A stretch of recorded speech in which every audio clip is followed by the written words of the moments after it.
space bar. Now the color of the shape really doesn't matter, so I'm just gonna make it red just so that you can see it. There it is, red. What I'm gonna do now is enable the layer of the snow border. I'm gonna click and drag her up to the top of the layers panel. And I'm also gonna double tap here on the zoom tool just so we can see the image at 100%. And actually, now that I'm looking at it at 100%, I'm actually gonna right click on it and choose fit on screen so that I can see the entire piece. And notice that my selection is not very accurate. You shouldn't spend too much time at this moment. If you select an area like this part here that is obviously not going to be part of the selection, I'm going to hold Alt, Option on the Mac, click and drag just to refine that selection just a little bit more. With this brush selected, I can click and drag here on the hair. Hopefully we'll get a better selection. Now, it didn't do that good of a job here, so I'm just going to leave it like this for now, and then I can come back with the brush tool and fix that in a moment. So I'm going to press OK, click on the brush tool, paint with white in areas that I want to keep. So I'm just going to paint with white in these areas here. And I know I'm selecting some of the sky, but that's okay. I'm going to get rid of that by pressing X on the keyboard, which swaps the foreground and background color. And with black, I'm going to paint on that layer mask to get rid of the sky here.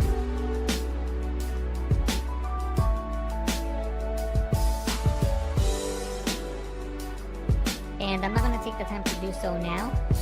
I will do that after the tutorial and you can see the final image, but I'm just going to go around the entire image and just another tutorial and you can see my duplicated. Now with the duplicate channel, I can start making adjustments to it. The first thing I'm going to do is fill with white the areas that I want to keep. First, copy icon to make a selection around it. Go back into the layers panel on the background layer, which is the only layer that we have in this document. And notice now that the floor is no longer there. Now it's not a perfect selection, but it's going to work because the color of the floor and the color of the table are very. You can't see the corner handles. And accordingly, I'm holding Shift as I'm clicking on these corner handles to keep the file constrained. The angle's not really matching my seam, so I'm going to right click on it and choose Flip Horizontal. And from here, I can match the scene a little bit better. And I can even distort it if I want to. Maybe right click on it and choose Distort just to get a better perspective of the scene that we're working with. Maybe something like this. Right click, fit the screen. Then I'm going to press the V on the keyboard to get the move tool, and maybe I can move it around if I need to. And I'm going to click on the new group icon to create a new group. I'm going to click and drag this snow layer in there. I'm going to collapse it, and now it's in that group. Next, I'm going to hold Alt, Option on the Mac, and click on the layer mask icon to create a black layer mask which hides everything. Then, with the brush tool, I can paint with white on this layer mask to start revealing some of that snow. So I'm going to use the bracket keys on the keyboard as I work to increase and decrease the size of my brush. So I'm just painting with white, just bringing in some of that snow. Snow a little bit better. Photoshop CC, you won't have the libraries panel, but you can still download the watermark previews onto your desktop and bring them into Photoshop as you would any other image. So what I'm going to do now is just select one of these elements and bring it over to the file that I'm working with. So I'm going to click on the lasso tool and I'm going to select this element first. So I'm going to select it, go to edit and copy, or you can press Ctrl C. I'm going to deselect that element, Ctrl D, Command D on the Mac, go back into the file that we're working with, and I'm going to paste it here, Ctrl V, Command D on the Mac, and there it is. As you can see, it's a high resolution file, which is good. I'm going to change the blend mode to green so the black pixels disappear, and keep rotating it. So maybe something like this. And I can, scale it more if I need to, or rotate it more if I need to. So whatever distortions I need to do for it to work. So maybe something like that. So I just press Enter to accept that transformation. And I'm going to use one more element. I'm going to use this one right down here.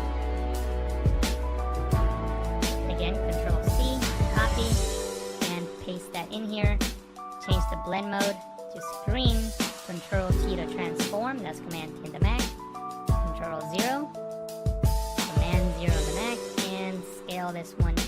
as well. And I'm gonna zoom in, and here we can of course create a selection around the black area to isolate it, but I like working with vectors better because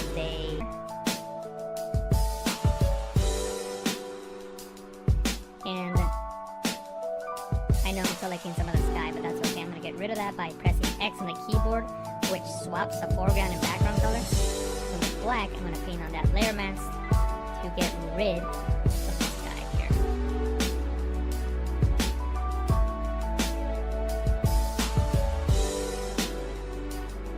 And I'm not going to take the time to do so now. I will do that after the tutorial. You can see the final image, but I'm just going to go around the entire image and just make sure that everything is masked out accordingly. And in most of these areas, everything seems to be okay. I know we gotta work on this area here. And like I said, I'll do that from the tutorial and you can see my final result. But for now, we'll just leave it as is. I'm gonna press Z on the keyboard, right click, and choose split screen. And what we're gonna work on now is extra elements that are gonna help our composite look much more realistic and much more interesting. So from the Adobe stock library, I downloaded 2 elements we're going to use. We're going to use this shovel with the snow, so let me just double click on that to open that up. And by the way, the links to these files are on the description. You have to download them from Adobe stock. They're not free, but you can use a watermark preview to practice on. So I would recommend you doing that just so that you can have a way to practice and learn. So the first thing I got to do is get rid of the shovel.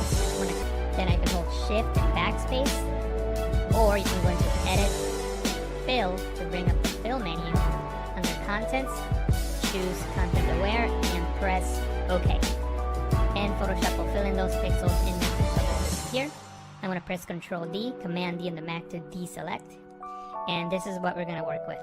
The first thing that we need to do is mask out the snow from the ground. So I'm going to go into the Channels panel, and I'm going to look for the channel that's got the most contrast. In this case, the blue channel.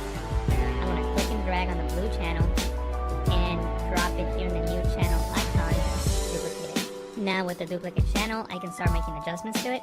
The first thing I'm going to do is fill with white on the areas that I want to keep. First, copy icon to make a selection around it. Go back into the Layers panel. On the background layer, which is the only layer that we have in this document, and notice now that the floor is no longer there. Now it's not a perfect selection, but it's going to work because the color of the floor and the color of the table are very similar colors, and I think we're going to be able to get away with it. So what I'm going to do is I'm just going to simply click on the layer, select the move tool, click and drag the layer over onto the other file by hovering over the tab and coming down and releasing. A really big layer, so we're gonna need to scale it down. Control T, Command T on the Mac to transform. We can't see the corner handles, so I'm gonna press Control 0, Command 0 on the Mac. There's the corner handles, and now I'm gonna adjust them up in. Here, we can of course create a selection around the black area to isolate it, but I like working with vectors better because they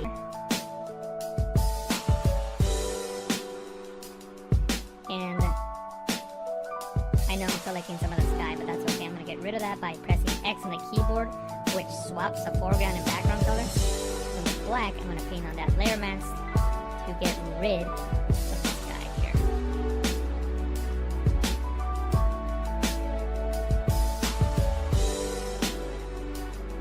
And I'm not going to take the time to do so now. I will do that after the tutorial and you can see the final image, but I'm just going to go around the entire image and just make sure that everything is masked out accordingly. And in most of these areas, everything seems to be okay. I know we gotta work on this area here. And like I said, I'll do that from the tutorial and you can see my final result. But for now, we'll just leave it as is. I'm gonna press Z on the keyboard, right click, and choose split screen. And what we're gonna work on now is extra elements that are gonna help our composite look much more realistic and much more interesting. So from the Adobe stock library, I downloaded 2 elements we're going to use. We're going to use this shovel with the snow, so let me just double click on that to open that up. And by the way, the links to these files are on the description. You have to download them from Adobe stock. They're not not free, but you can use a watermark preview to practice on. So I would recommend you doing that just so that you can have a